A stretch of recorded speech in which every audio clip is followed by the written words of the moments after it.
Hi guys, I know it's been a while, but welcome to Sit and Spin. I have a fascination with all things history, mystery, conspiracy, and paranormal. I love to do deep dives on topics that I often stumble upon surely by chance, and I love to tell stories. So join me as I spin and tell you a tale. You can spin along or just watch, whichever you prefer. Now, I have been doing Sit and Spins weekly, but I've found that with the research time, the time to write the script, to film, to edit, to post, I don't have time to do all my other spinning videos that I love to do. So I'm going to take the sit and spins back to once a month. And, Bobo's attacking my spinning wheel. I'll take them back to once a month so I can continue to do these because I enjoy them as well.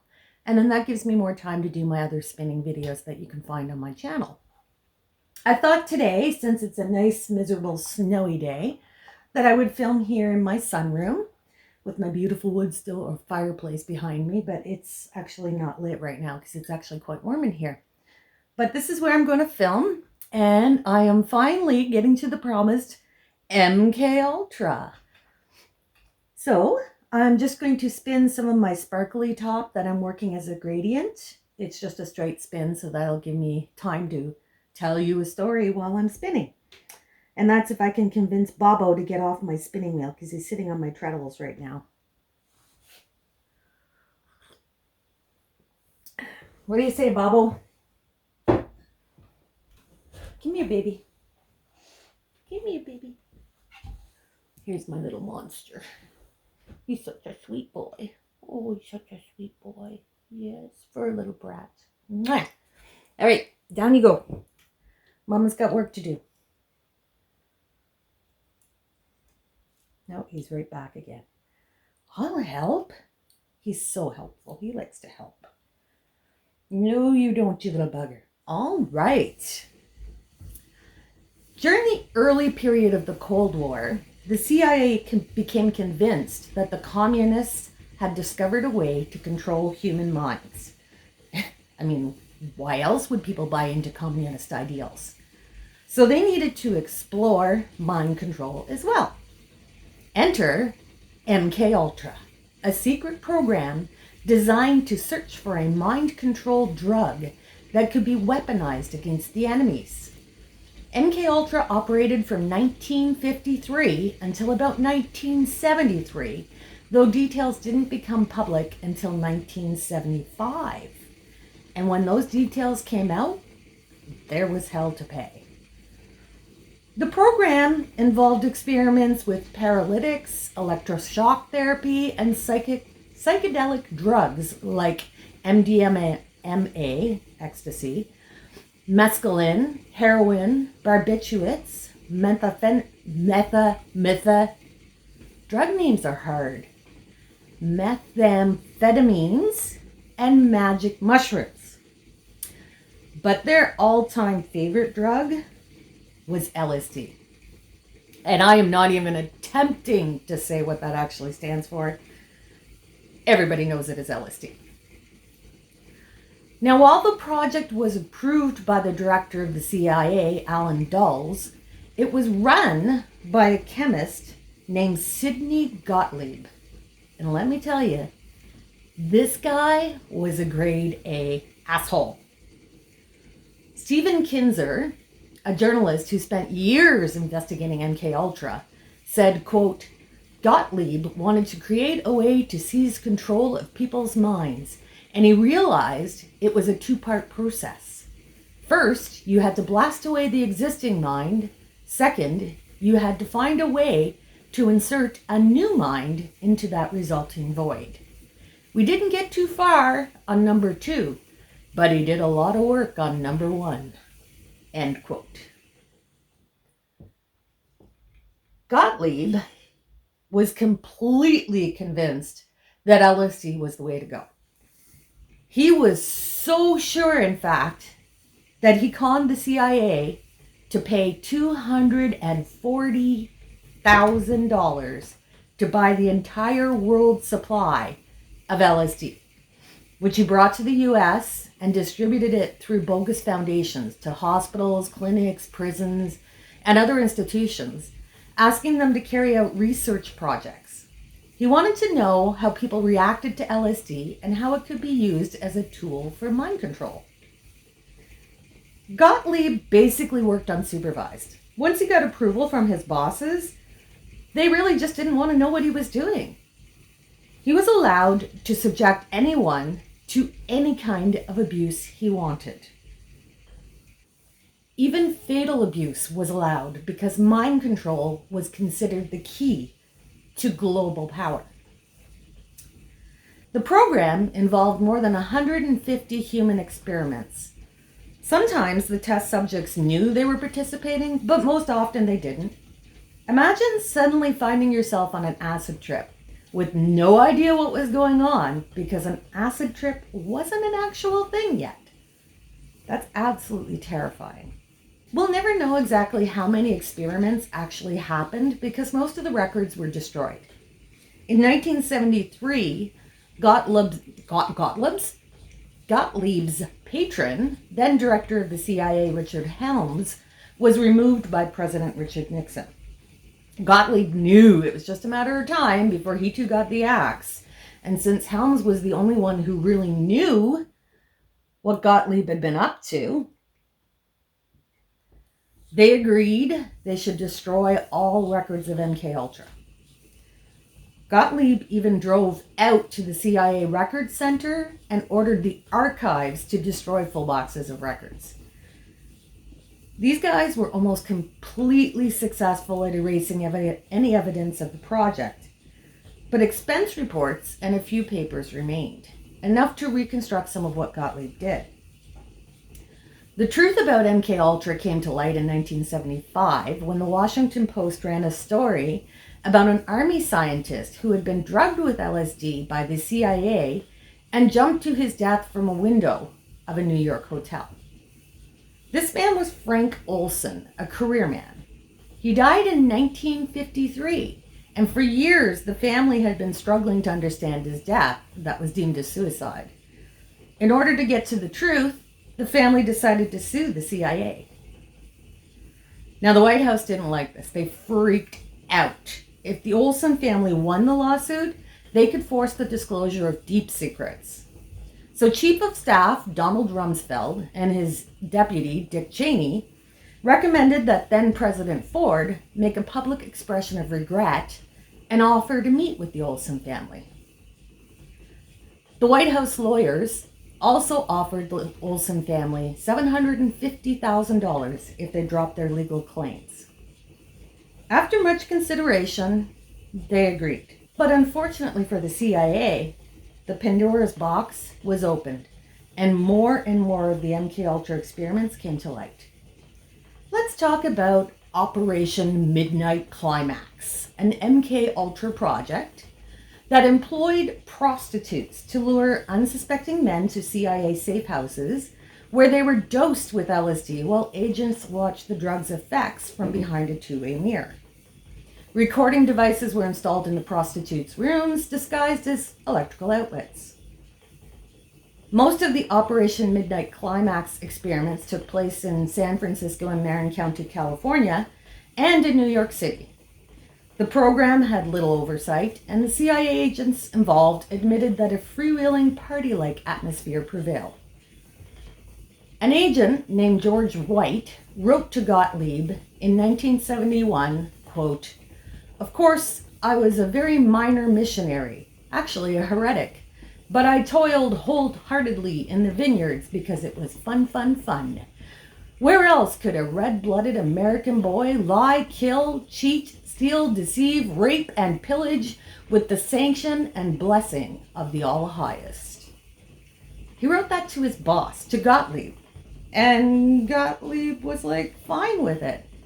These are the kind of men that were running this secret operation. From the fall of 1959 through the spring of 1962, Harvard psychologists, led by Henry A. Murray, conducted a disturbing and what would now be seen as ethically indefensible experiment on 22 undergraduates as part of the MKUltra projects. One of the students, known by the codename Lawful, was Ted Kaczynski. If you recognize the name, that's because he would later become the Unabomber. Whether participation in these early experiments led to what he became is up for debate. But really, how could it not? They messed with his mind when he was at university. Other notable people who reportedly volunteered for CIA-backed experiments with LSD include Robert Hunter, the Grateful Dead lyricist, Ken Kesey, author of One Flew Over the Cuckoo's Nest, and James Joseph Whitey Bulger, the notorious Boston mobster. Bulger was one of the prisoners who volunteered for what he was told was an experiment aimed at finding a cure for schizophrenia. As part of this experiment, he was given LSD every day for more than a year.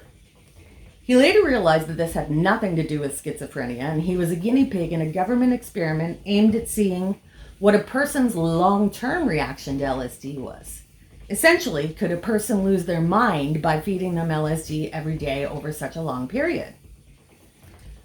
Bulger wrote afterward about his experiences, which he described as quite horrific. I can imagine. He thought he was going insane. He wrote, quote, "I was in prison for committing a crime, but they committed a greater crime on me," end quote. And towards the end of his life, Bulger came to realize the truth of what had happened to him. And he actually told his friends that he was going to find that doctor in Atlanta who was the head of that experimental program in the penitentiary and go kill him. These were the kinds of things going on in secret, not just in America, but around the world. The first time I ever heard about MK Ultra was on a Canadian news program called The Fifth Estate. In 1984, Season 5, Episode 3, they reran an episode from 1980 about psychological experiments conducted at the Allen Memorial Institute of McGill University in Montreal, Quebec, between 1957 and 1964 by a psychiatrist named Donald Ewan Cameron. And this was under the guise of quality mental health care. Patients diagnosed with depression or schizophrenia suffered severely under his care. They actually came out of his care not knowing their own families or even themselves. They lost all ability to do everyday things because they couldn't remember how. One woman couldn't even remember how to boil water. Knowing that these things happened in my own country was shocking enough. But the kicker was when they revealed that the research was funded by the CIA through a project called MK Ultra. Needless to say, this left an impression on my young mind. I'm going to reveal my age. I was only 14 at the time and just beginning to realize I had an interest in the, let's call it, different. My next encounter with MK Ultra was the 1997 movie Conspiracy Theory. The lead character, I think it was Mel Gibson, was somehow affected by MK Ultra. I don't remember the details, but I do remember being so excited to hear about it again. Now that the internet was becoming a thing, for me, that opened up a whole new world. I had access to information I'd never had before. So down the rabbit hole I went, and here's where I again focus on one individual. Seems to be how my interests work. I end up finding people that fascinate me inside the larger story. So let's talk about Dr. Donald Ewan Cameron, secret psychiatrist of the CIA and MK Ultra. Dr. Ewan Cameron was a Scottish-born psychiatrist who served as president of the American Psychiatric Institute from 1952 to 1953, the Canadian Psychiatric Association from 1958 to 1959, the American Psychopathological Association in 1963, the Society of Biological Psychiatry in 1965, and the World Psychiatric Association from 61 to 66. He was even tapped to do a psychiatric assessment of Nazis at the Nuremberg trials.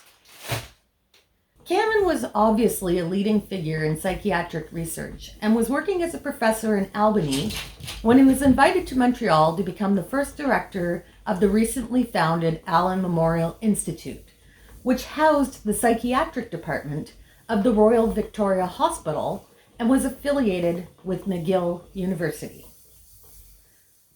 For non-Canadians, these are all important institutes here in the North. Dr. Cameron's research was focused on discovering the root causes of mental illnesses and finding ways to cure them.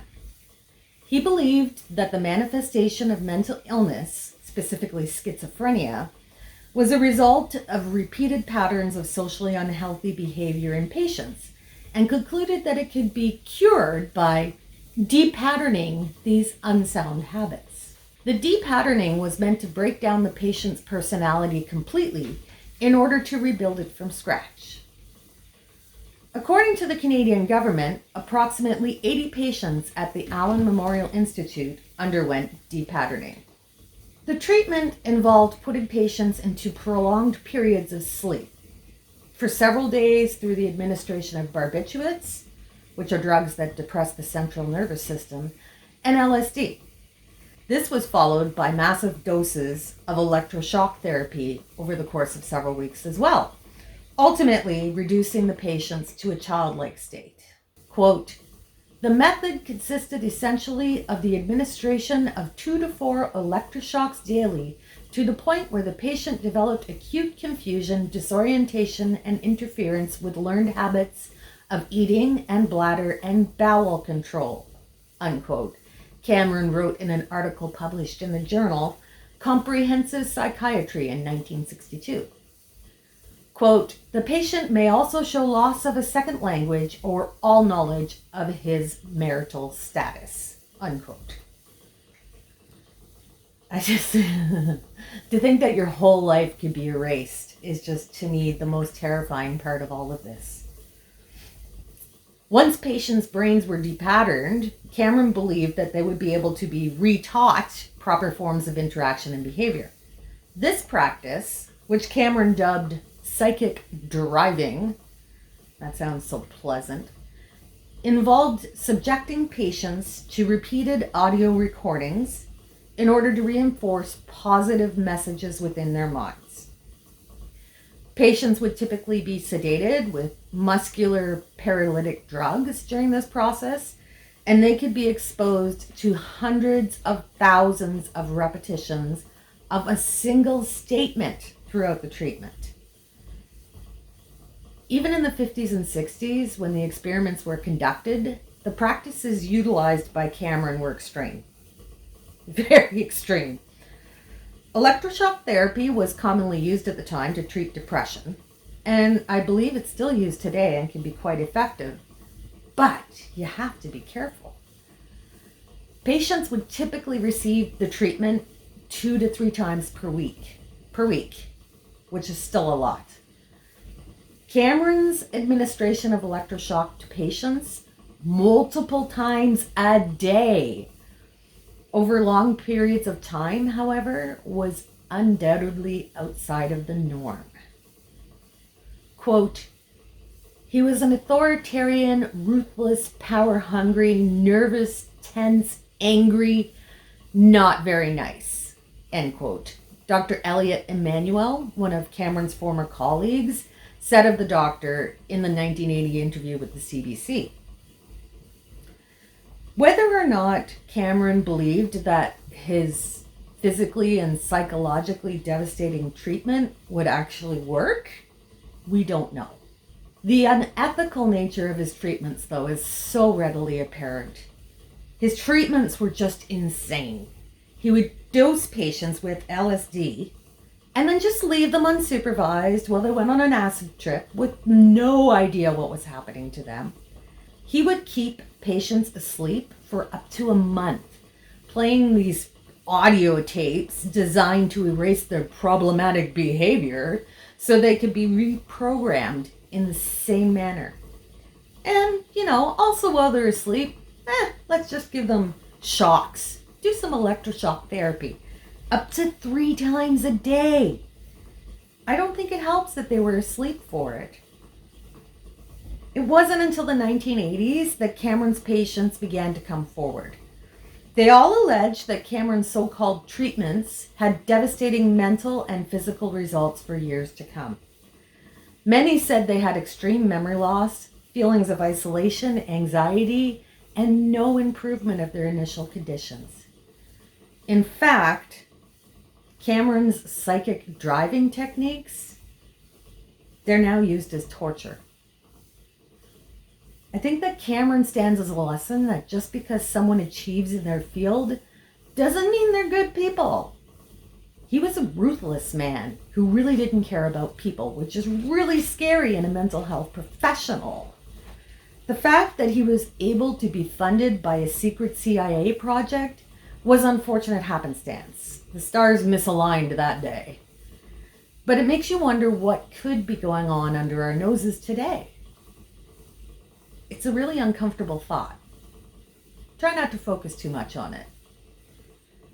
But for now, I hope you enjoyed a good yarn, and I will see you for the next one. Bye!